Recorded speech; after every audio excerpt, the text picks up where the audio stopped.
So I just finished watching Pearl Islands yesterday, and I really enjoyed the season. It's no surprise to me that it is actually somewhat a surprise to me that it's ranked the third best ever season on the RHAP Top 40 countdown. Just because there's 40 seasons, I wouldn't have expected to be like that high, but I definitely knew it was like very high up there. This is only my third ever season watched of Survivor. I watched season 40, season 6, and now season 7, as well as up to the current point in season 41, which is 6 episodes, and tomorrow will be the 7th one. So yeah, I really enjoyed the season, and I instantly watching it recognized Rupert and his name from I don't know what. I think I found out that he's played in like many other seasons or something, so maybe that's why, but I was like, I completely like recognized his name and he looked pretty familiar, but I don't know from what, because I've not watched any season that he was in until this one. I definitely recognize him in many ways though.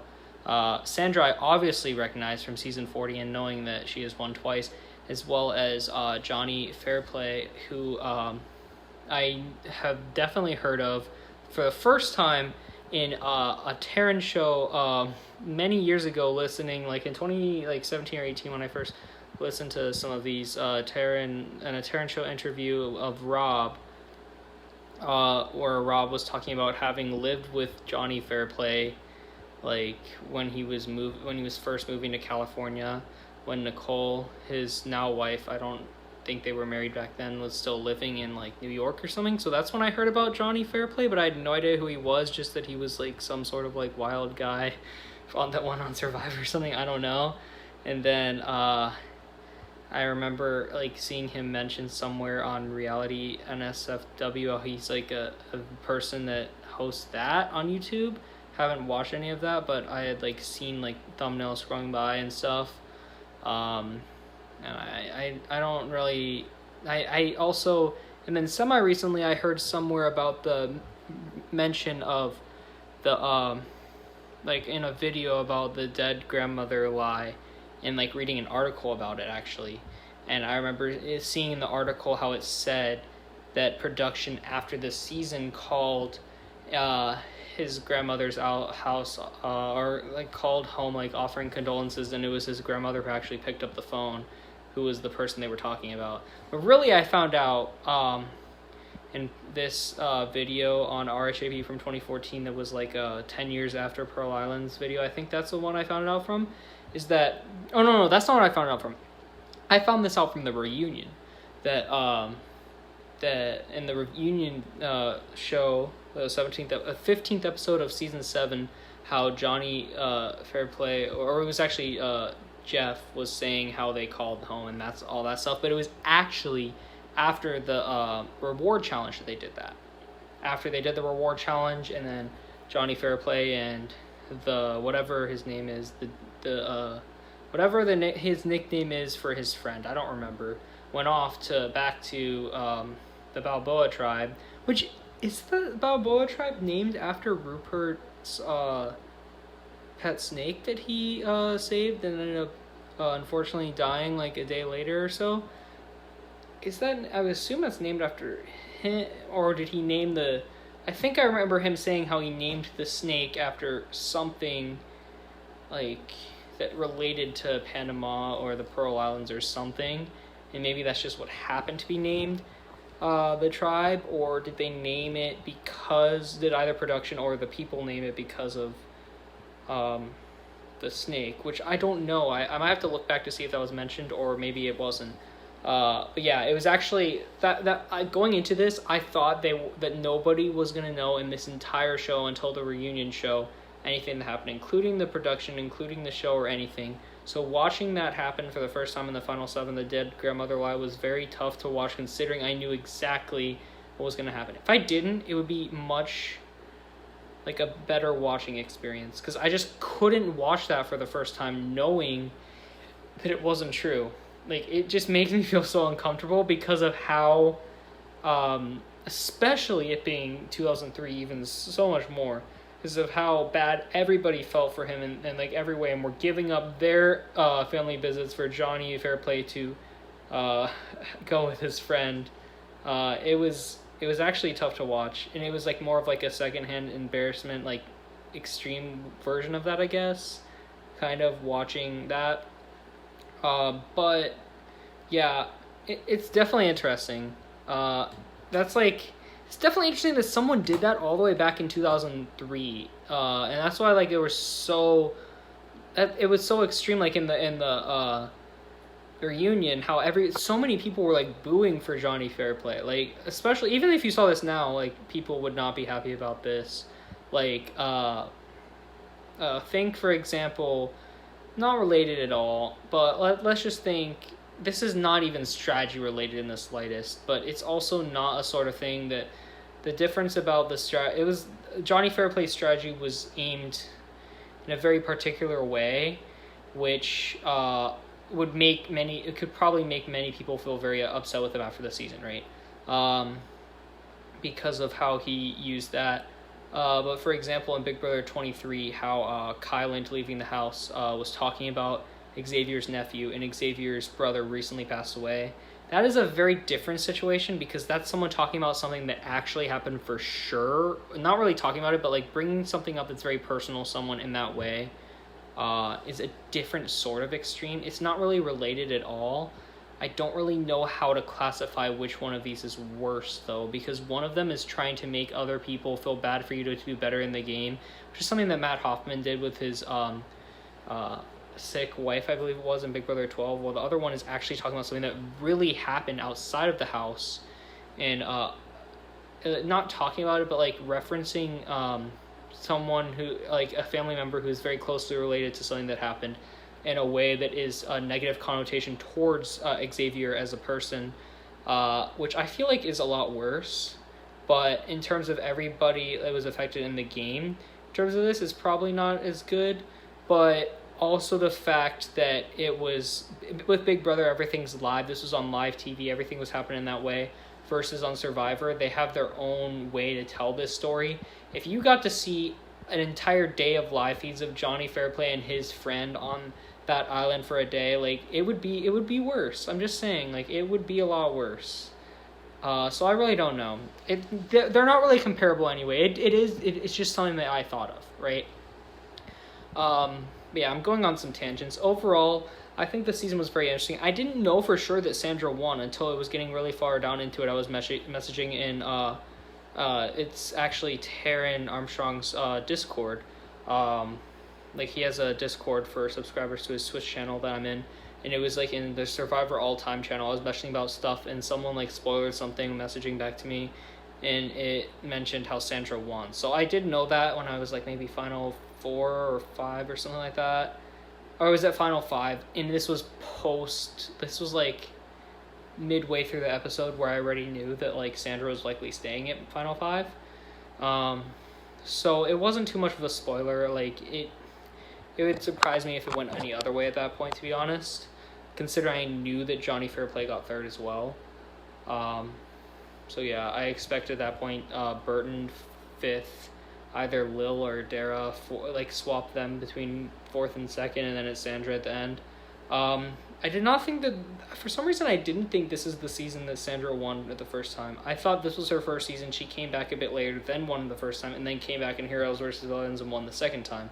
I didn't know that she actually won her first season. I misremembered that in some way. I also, for some reason, before watching the season, I realized much before watching it, but a bit ago, I actually thought Parvati was on this season. I don't know if I'm saying her name right, actually. And I'm not sure if I'm saying that right. But I thought she was on this season. Like, what I mean is, it sounds right, but it sounds like slightly off. I don't know if I'm fully enunciating it correctly, is what I mean. I knew that she was on Heroes vs. Villains and got second, but for some reason, I'm pretty sure it might actually be Cook Islands as her first season, and I'm mixing up, like, she was on the first season that was with Yule. It was the one that Yule won, I think. But I don't know if that's the one he won. I think that was also one that Jonathan Penner was on. I don't know. I'm really mixing all these things up. I don't know who was on what season, really. Because I've never watched the season. But I thought that, and also it's really sad that I'm pretty sure I might be miswriting this. I'm pretty sure Jonathan Penner's like wife actually passed away semi recently, which is very sad. I'm pretty sure she had ASL. I think that's what it is. I'm pretty sure that's what it is. But that was very sad seeing that. As I remember from Winners at War, Yule talking about that on Winners at War, and how Jonathan Penner was a close friend of his as well. And I'm pretty sure his wife Stacy passed away earlier this year, which is very sad. Yeah, I didn't want to not mention that. Because that is something I thought about, and I just keep thinking about in my head every time that I was, once I thought of him while talking about other stuff. So yeah, maybe I shouldn't have mentioned that. I don't know, but that is very sad.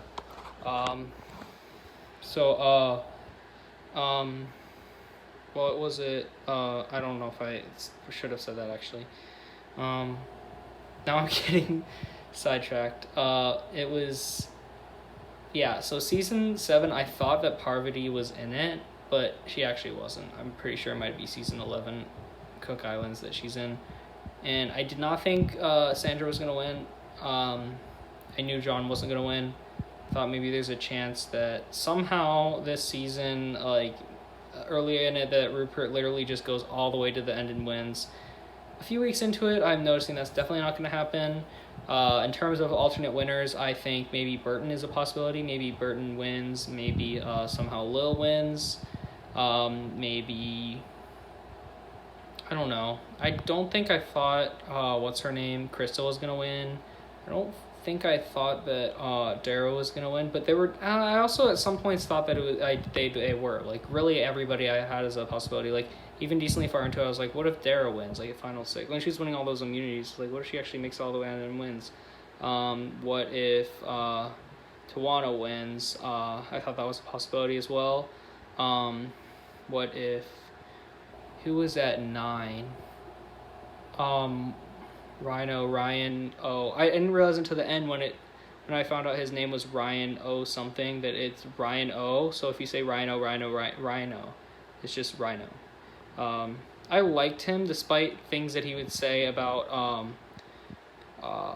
Skinny Ryan or Ryan S earlier in the season, as well as calling some of the women when leaving like B words like in a very rude way, although it definitely could have just been they took that when he was angry or something, or was that when he was voting? He might have been voting saying that. Whatever reason, he might have just been really angry and said that for a reason, but it did seem very condescending in that way. So that's the one thing I didn't like, as well as his comments over Skinny Ryan and other tribe mates early in the season.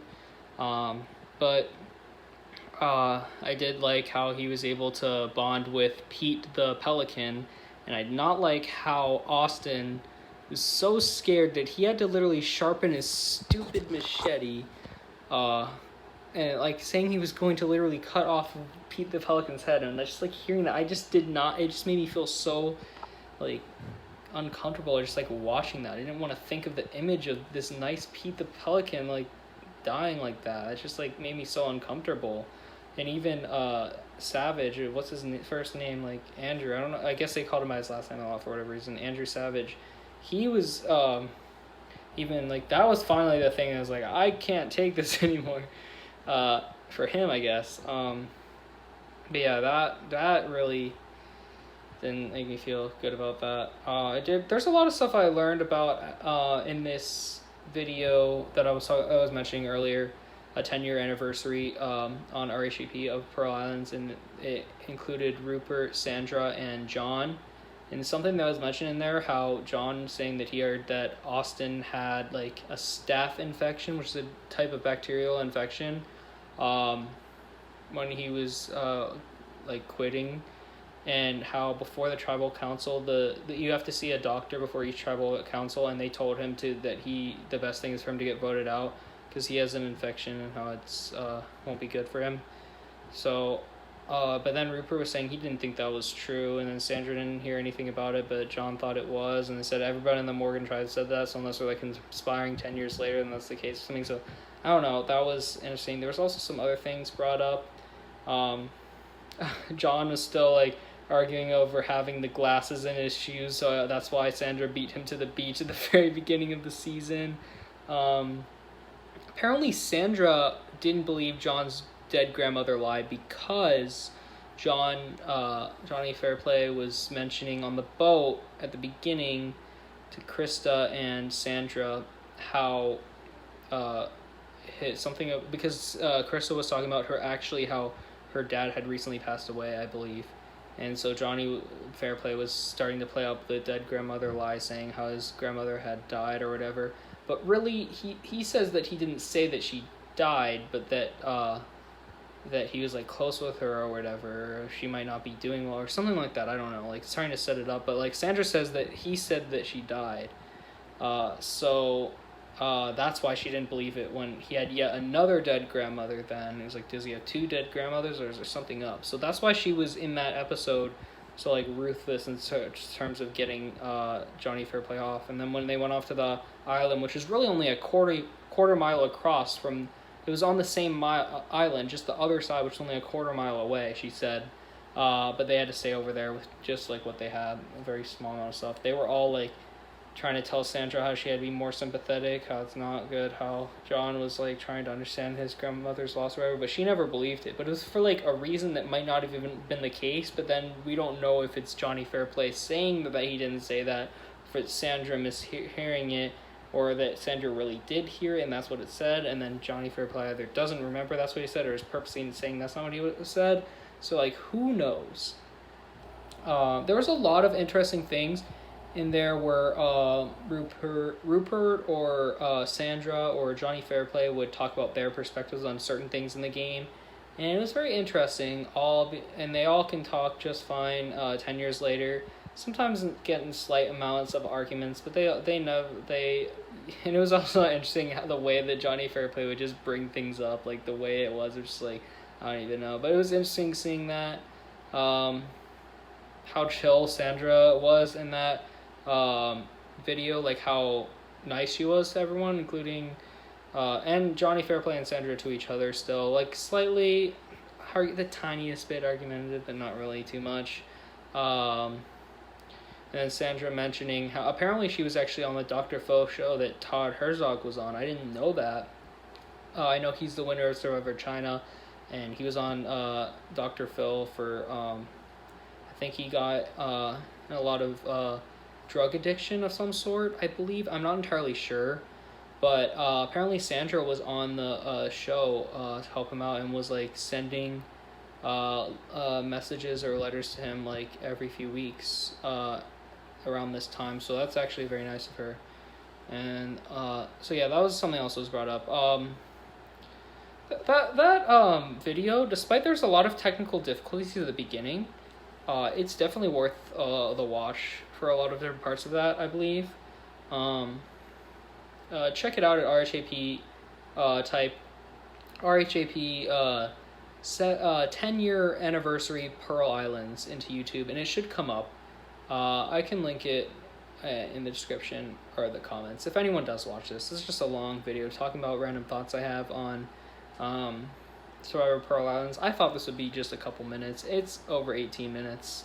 So yeah, I'm gonna end this here. See everyone next time.